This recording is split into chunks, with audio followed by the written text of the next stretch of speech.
Bismillahirrahmanirrahim. Assalamualaikum warahmatullahi wabarakatuh. Bismillah, alhamdulillah. Wassalatu wassalamu ala rasulillah wa ala alihi wa sahbihi wa man walah, amma ba'd. Alhamdulillah, puji syukur kepada Allah subhanahu wa ta'ala. Kita akan melanjutkan pembacaan kita terhadap kitab Fil Hadits Syarif wal Balaghah An-Nabawiyah karangan Dr. Sa'id Ramadan Al-Buti. Pada pertemuan yang kemarin kita sudah membahas poin-poin penting daripada ilmu al-jarh wa ta'dil. Di antaranya kita sebutkan bahwasanya yang pertama adalah sahabat itu seluruhnya adalah bersifat udul.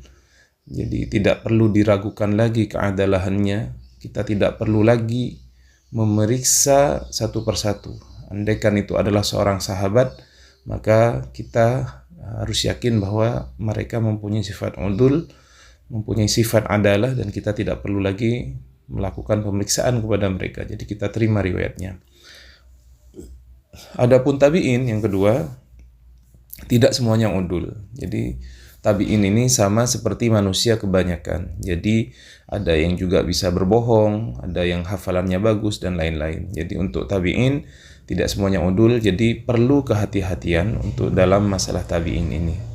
Kemudian yang ketiga, apabila ada seorang ulama yang kemudian memberikan penilaian positif atau ta'dil kepada seorang rawi, sedang ulama yang lain memberikan penilaian negatif, maka yang kita ambil adalah penilaian yang negatif. Dikarenakan apa? Dikarenakan orang yang menilai positif itu kita anggap tidak mengetahui tentang negatifnya orang tersebut. Jadi yang mengetahui hal-hal negatif orang tersebut itu yang kita diterima. Kemudian yang keempat, dalam ta'dil itu diperlukan dua orang syahid atau orang yang menaskan tentang keadilan orang tersebut sebanyak dua orang yang adil. Kemudian yang kelima, dalam penulisan ta'dil atau komentar positif itu tidak perlu disebutkan sebab-sebab keadilannya, itu tidak perlu kita sebutkan. Namun dalam tajrih atau memberikan komentar negatif terhadap seorang rawi harus disebutkan. Alasannya kenapa? Karena pemberian nilai komentar positif itu pasti banyak sekali sehingga bisa panjang. Adapun komentar negatif itu sedikit sehingga perlu disebutkan. Itu 5 poin yang sudah kita pelajari di pertemuan yang lalu. Sekarang kita akan bahas poin yang ke-6.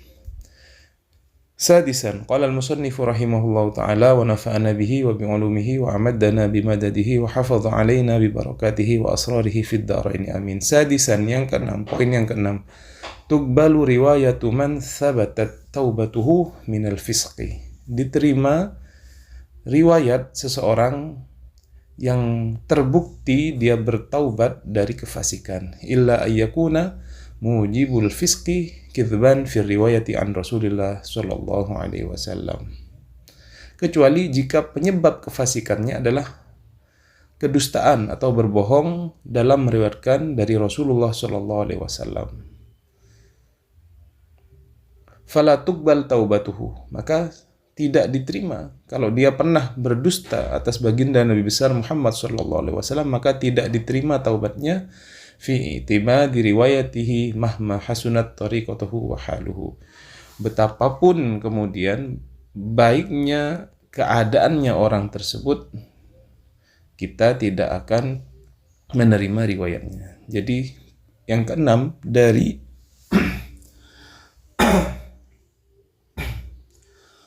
kaidah-kaidah umum dalam al-jarh wa ta'dil.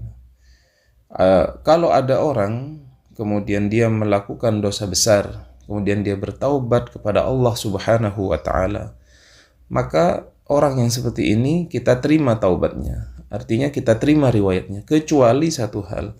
Kalau dia pernah mendustakan atau pernah berbohong atas nama Rasulullah SAW, pernah kemudian meriwayatkan hadis yang palsu daripada Rasulullah SAW, fala tuqbal taubatuhu. Maka dalam hal ini riwayatnya tidak diterima. Jadi tidak bisa dijadikan pegangan. Fala tuqbal taubatuhu fi itimadi riwayatihi. betapapun dia kemudian sudah menjadi orang yang baik. Jadi orang yang kemudian fasik ini diterima taubatnya selama dia tidak pernah berdusta atas hadis baginda Rasulullah SAW. Jadi jelas di sini yang keenam ya.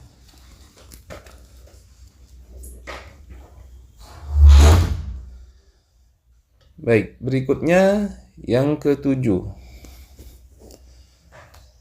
La tuqbal sabi'an, yang ketujuh, la tuqbal riwayatu man sabata annahu yatasahal 'inda sima'il hadis aw isma'ihi kaman la yubali bin naumi 'inda sima' aw yuhaddits duna ar-ruju' ila aslin musahhah. Yang ketujuh, tidak diterima riwayat dari seseorang yang terbukti meremehkan ketika mendengar atau menyampaikan hadis. Yatasahal ini menganggap mudah, teman-teman, meremehkan. Kaman la yubali bin naum, seperti orang yang tidak peduli ketika tertidur saat mendengar hadis. Ya, misalkan ketika mendengarkan hadis ngantuk-ngantuk tidur begitu ya. Ini juga tidak diterima riwayatnya orang yang seperti ini.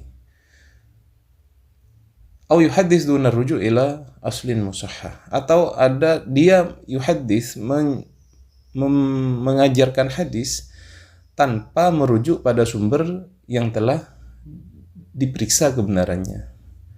Jadi ada sumber yang kemudian masih belum dia yakini kebenarannya, belum kemudian dilakukan penelitian tentang kebenarannya, tapi dia kemudian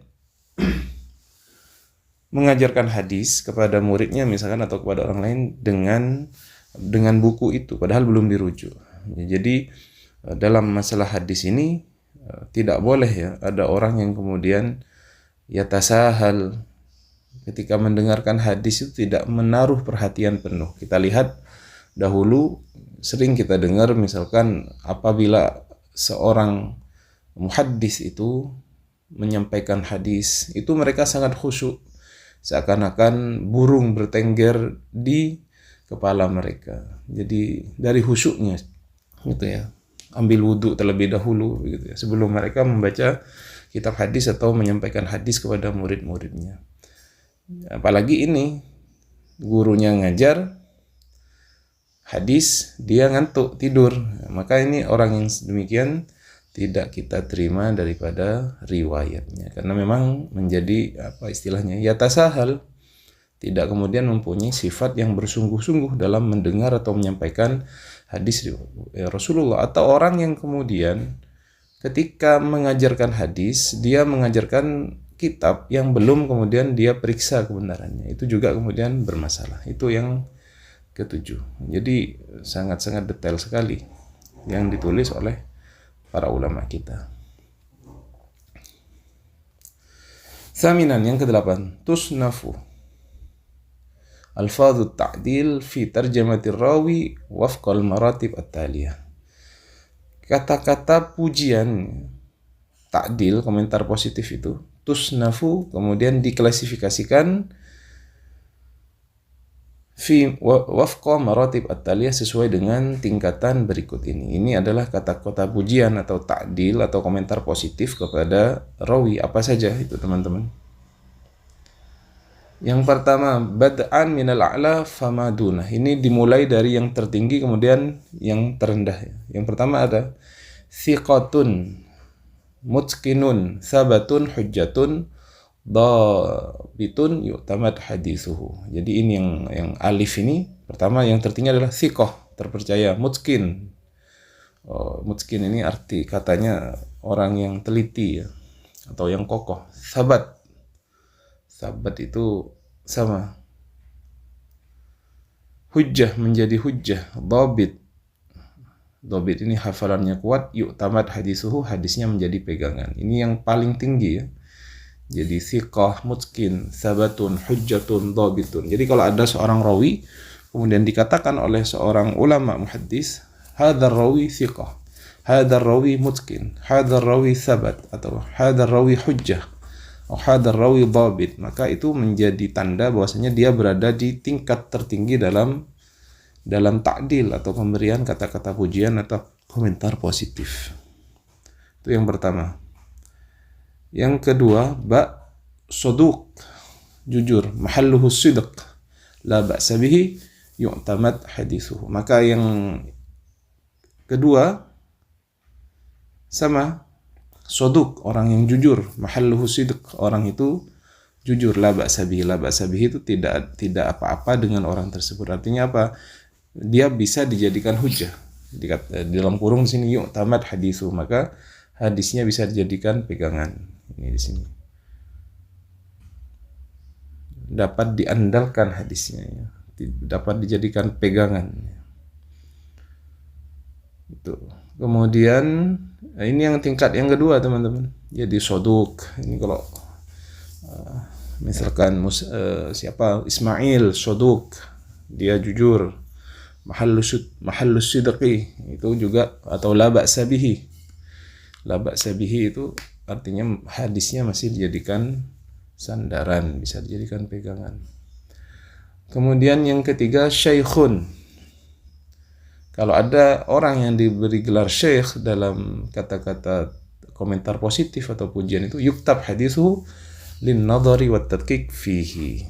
Maka ditulis hadisnya untuk diteliti dan diperiksa. Jadi syekh itu guru, tetapi kemudian pujian ini kemudian mengakibatkan hadis orang yang kemudian diberi penilaian dengan syekh ini, hadis-hadisnya perlu diteliti lagi, perlu diperiksa lagi, begitu. Syekh ini yang ketiga. Kemudian yang keempat ada salihul hadis, saduqun insyaallah. Kemudian arju alla ba'sa bihi. Bagaimana kalau ada orang yang kemudian punya salihul hadis, kemudian saduqun insyaallah, dia jujur insyaallah, arju alla ba'sa bihi. Ini yang ketiga apa? Yuktab hadithuhu, hadisnya ditulis, wa yu'rad lid-dirasah wa tahqiq, dan juga diajukan untuk dijadikan bahan penelitian.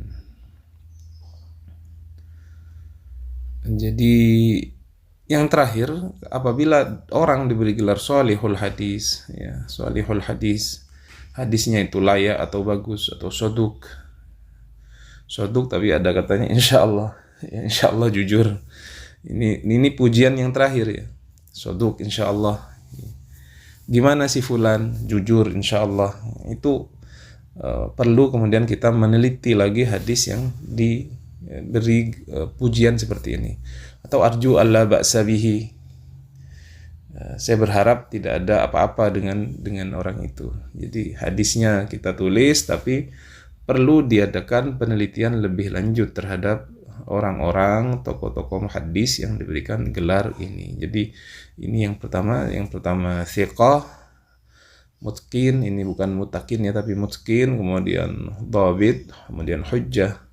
Kemudian yang kedua saduq, tingkatan kedua adalah saduq mahallahu sidq, kemudian la ba'sa bihi, kemudian syekh, kemudian salihul hadis, yang paling rendah ya salihul hadis, arju alla ba'sa bihi, saduq insyaallah. Ya, jadi ada kata insyaallah ini yang kemudian membuat hadis-hadisnya harus diperiksa lagi. Nah, ini adalah tingkatan al-ta'dil yang kita klasifikasikan menjadi 4 ya. Dari yang paling atas yang thiqah tadi. Jadi thiqah itu kalau ada rawi dikatakan thiqah, maka dia adalah kemudian orang yang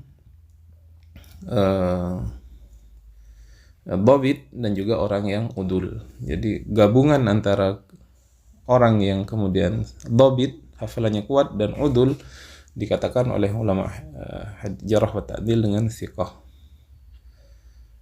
Baik. Kemudian kita akan beranjak kepada penjelasan tentang klasifikasi lafadz-lafadz jarh atau celaan, komentar negatif ya. Wa tusnafu alfadhul jarhi fi tarjamatir rawi wafqal maratib at-taliyah. Dan lafadz-lafadz jarh, kata-kata celaan atau komentar negatif itu diklasifikasikan tusnafu fi tarjamatir rawi, dalam biografinya seorang rawi, wafqal maratib at-taliyah, sesuai dengan tingkatan berikut ini. Bada'an min adna darajatil jarhi fama fauq. Dimulai dari paling rendahnya derajatnya celaan hingga yang lebih tinggi. Jadi kalau tadi dalam ta'dil itu yang disebutkan yang paling tinggi tinggi dalam hal keadilannya, ujiannya. Kalau yang ini paling rendahnya celaan sampai yang paling tinggi ya. Jadi yang A ini yang paling rendah, nanti yang di bawah yang paling jelek begitu ya. Apa yang pertama, layyinul hadis, yuktab hadithu lidirasa wa tahqiq. Kalau ada orang rawi kemudian dinilai layyinul hadis, itu kemudian yuktab hadithuhu, hadisnya ditulis tapi lidirasa wa tahqiq saja, untuk kemudian dijadikan bahan perlu diteliti lebih lanjut. Layyinul hadis atau lemah hadisnya atau lemah dalam meriwayatkan hadis, itu yang paling terendah dalam tingkatan jarh wa ta'dil. Kemudian yang kedua, laisa biqawi, dia tidak kuat dalam meriwayatkan hadis, atau yuktab hadithu, ditulis juga hadisnya tapi ditulis dalam rangka lidirasah wa tahqiq, untuk dilakukan penelitian dan studi lebih lanjut. Laisa biqawi. Jadi ini yang kedua, laisa biqawi. Kemudian yang ketiga, yang C, dhaiful hadis, lemah hadisnya. Yuktab hadisu lidirasah wa tahqiq. Juga sama. Dhaiful hadis ini hadisnya ditulis untuk dilakukan penelitian dan studi lebih lanjut. Ini dari yang paling rendah ya. Jadi layyinul hadis itu celaan tetapi yang paling terendah. Yang lebih kuat laisa biqawi. Kemudian yang lebih berat lagi dhaiful hadis. Berikutnya apa? Yang keempat, matrukul hadis atau kadzab wahin, la yuktab hadisu wa la yu'khad minhu. Tapi kalau yang keempat ini sudah disebut matrukul hadis, hadisnya ditinggalkan atau hadisnya tidak dianggap, atau kadzab, seorang pendusta, wahin, orang yang lemah ya, orang yang lemah, la yuktab hadisuhu wa la yu'khad bihi. Tidak kemudian kita menulis hadisnya, juga tidak kita jadikan pegangan. Jadi ini yang keempat ya, matrukul hadis. Ini semakin jelek ya. Berikutnya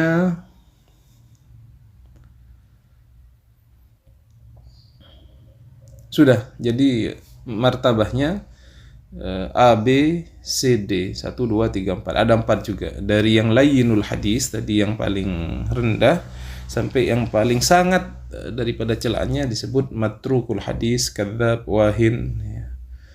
Jadi ini tidak kemudian ditulis hadisnya dan tidak diteliti. Jadi kita tinggalkan saja hadis-hadis yang diriwayatkan oleh seorang rawi yang diberikan gelar demikian. Baik, itu sudah. Jadi kita sudah tahu tadi dari tingkatan klasifikasi, baik itu komentar positif, pujian, ataupun komentar negatif ya, bentuk celaan kepada seorang rawi. Wa akhiran ilaika ahammul kutub allati ullifat fil jarh wa ta'dil min aqdam ma ullifa fi hadzal fan kitabu Ma'rifatur Rijal li Yahya ibni Ma'in yang wafat 233 Hijriah. Maka sekarang saya akan memberikan informasi kepada Anda tentang kitab yang ditulis dalam ilmu jarh wa ta'dil. Kitab apa? Yang paling akdam, yang paling awal ya, adalah kitab namanya Ma'rifatur Rijal. Karangannya Yahya bin Ma'in. Yahya bin Ma'in ini meninggal 233 Hijriah. Itu yang pertama. Jadi abad ketiga Hijriah ya, sudah ada tentang kitab Jarh wa Ta'dil karangannya Yahya bin Ma'in yang meninggal 233 Hijriah. Kemudian wa kitabud du'afa, ada juga kitabud du'afa lil Imamil Bukhari. Kitabud du'afa karangannya Imam Bukhari. Imam Bukhari selain beliau menulis daripada Sahih Bukharinya juga punya kitab dalam ilmu Jarh wa Ta'dil yang disebut kitab du'afa, kitab orang-orang yang lemah, yang beliau meninggal 256. Jadi ulama abad ketiga Hijriah juga. Wa min abrazi al-kutub al-mutadawalah al-yawm fi hadzal fan al-kitab Mizanul I'tidal. Wa min abrazi kutubil ma'rufah, dari paling terkenalnya kitab yang kemudian dipakai pada hari ini al-mutadawalah adalah kitab Jarh wa Ta'dil yang sering dipakai pada sekarang ini adalah kitab Mizanul I'tidal lil Imam Az-Zahabi, adalah kitab Mizanul I'tidal karangannya Imam Zahabi. Beliau itu meninggal 748, jadi ulama abad ke-8 Hijriah. Kemudian wa Tahdzibut Tahdzib, juga kitab namanya Tahdzibut Tahdzib Ibnu Hajar karangannya Ibnu Hajar yang wafat 852 Hijriah. Wa yaqa'u fi 12 mujalladan, dan kitab ini terdiri dari 12 jilid. Wa Lisanul Mizan lahu aidan, kemudian ada kitab juga namanya Lisanul Mizan karangannya beliau juga. Wa yadhammanu tarajima nahwa 14,343 rawiyan, yang kemudian mencakup 14.343 rawi. Jadi ada sekitar 14.000, bayangin, semua perawi-perawi hadis oleh Ibnu Hajar Al-Asqalani ditulis dalam kitabnya Lisanul Mizan, dan semuanya diberi keterangan. Jadi Lisanul Mizan ini ditulis Abu Hurairah misalkan, thiqah, enggak perlu ya. Kalau Abu Hurairah di tobaqoh sahabat, maka seperti yang kita ketahui tadi, semua sahabat adalah udul. Jadi tidak perlu ada penilaian terhadap mereka. Tetapi tabi'in sampai ke bawah, itu kemudian semua ditulis oleh beliau. Bayangin, 14.343 rawi. Betapa ulama kita telah berkhidmah yang luar biasa dalam ilmu hadis ini.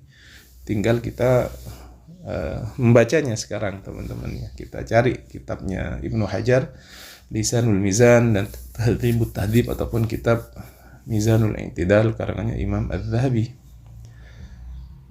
Jadi ini Imam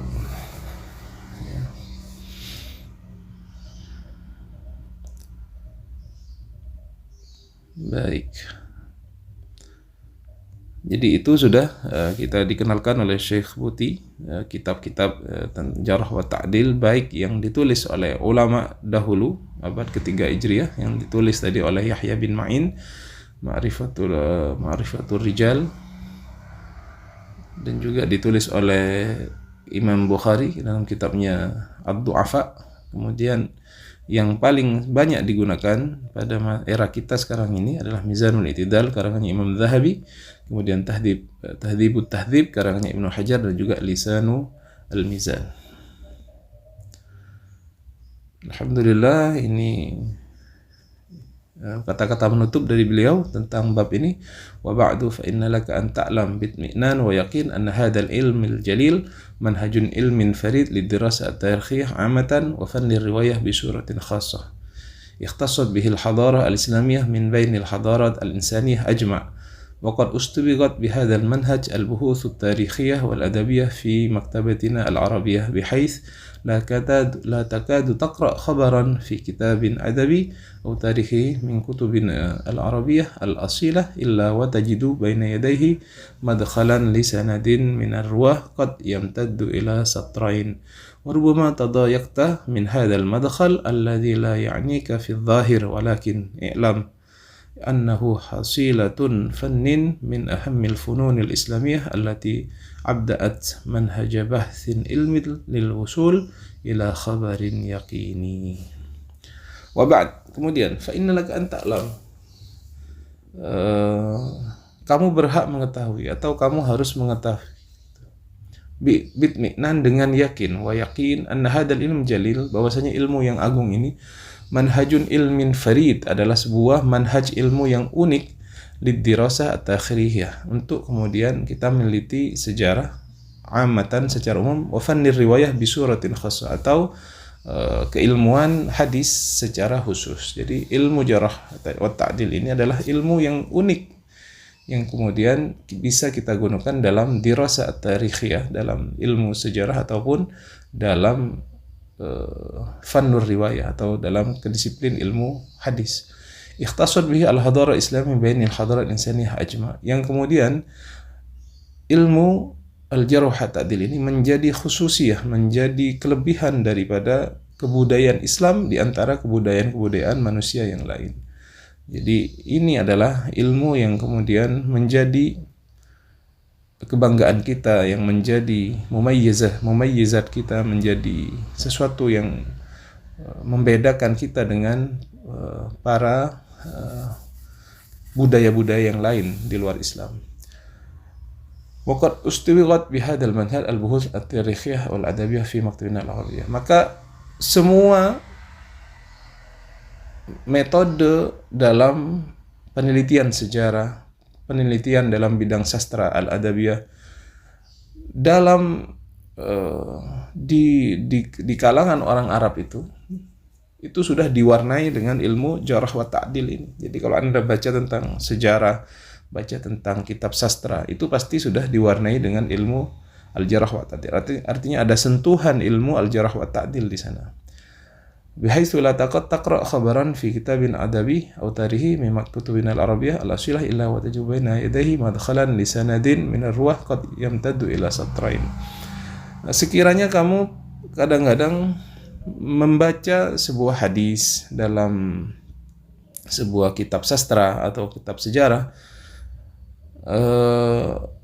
tiba-tiba kamu mendapatkan sebuah madkhal, sebuah pendahuluan tentang sanad hadis itu. Jadi tidak heran kalau Anda kemudian mendalami sastra, mendalami sejarah, tiba-tiba Anda baca hadis, ada madkhal, ada pendahuluan dari hadis itu yang menjelaskan tentang rawi hadis itu, yang mungkin pendahuluannya sampai 2 baris. Jadi ini sudah menjadi kebiasaan di ulama kita.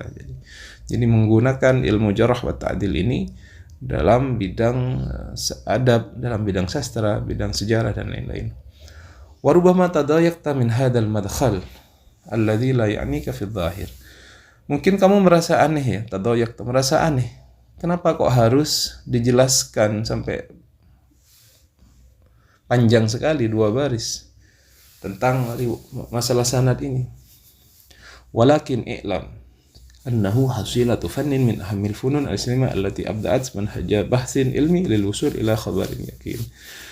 Tetapi ketahuilah bahwasanya itu adalah hasil dari sebuah kedisiplinan, dari satu disiplin ilmu, dari paling pentingnya disiplin ilmu dalam Islam. Jadi ilmu jarh wa ta'dil ini adalah sebuah disiplin ilmu yang termasuk dari salah satu paling pentingnya disiplin ilmu dalam Islam, allati abda'at manhaj bahsin ilmi lil wusul ila khabarin yakin, yang kemudian membuat sebuah manhaj bahs, manhaj tentang penelitian yang ilmiah agar kita sampai kepada khabar yakini, yaitu khabar yang benar-benar yakin. Jadi tidak perlu kita ragukan lagi bahwasanya hadis dalam Islam itu sudah kemudian ulama berkhidmah di sana, mereka membuat sebuah manhaj yang kemudian dengan manhaj itu kita bisa yakin seyakin-yakinnya bahwasanya hadis yang kita baca itu adalah sampai kepada taraf khabar yakini. Ya, ini adalah terjemahannya. Monggo teman-teman bisa screenshot ataupun di post untuk bisa membaca ya. Ya, ini terjemahan versi AI, kalau tadi terjemahan saya. Bisa dibedakan perbedaan antara ini, saya buat begini agar teman-teman bisa menulis dan bisa mempost sehingga bisa dicatat atau bisa dibuat resume ataupun terjemahan dari yang saya sudah bacakan tadi.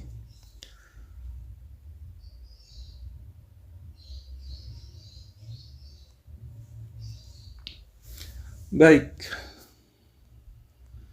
sampai di sini penjelasan kita tentang ilmu jarh wa ta'dil. Jadi 5 hal dari poin itu sudah kita jelaskan kemarin, dan kita tambahkan tadi sekitar berapa poin? Sampai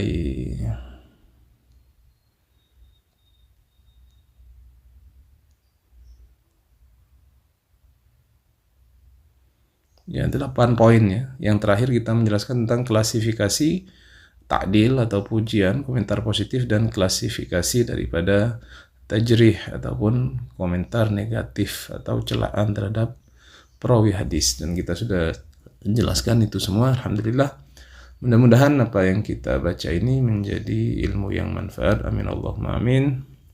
Kita akhiri. Assalamualaikum warahmatullahi wabarakatuh.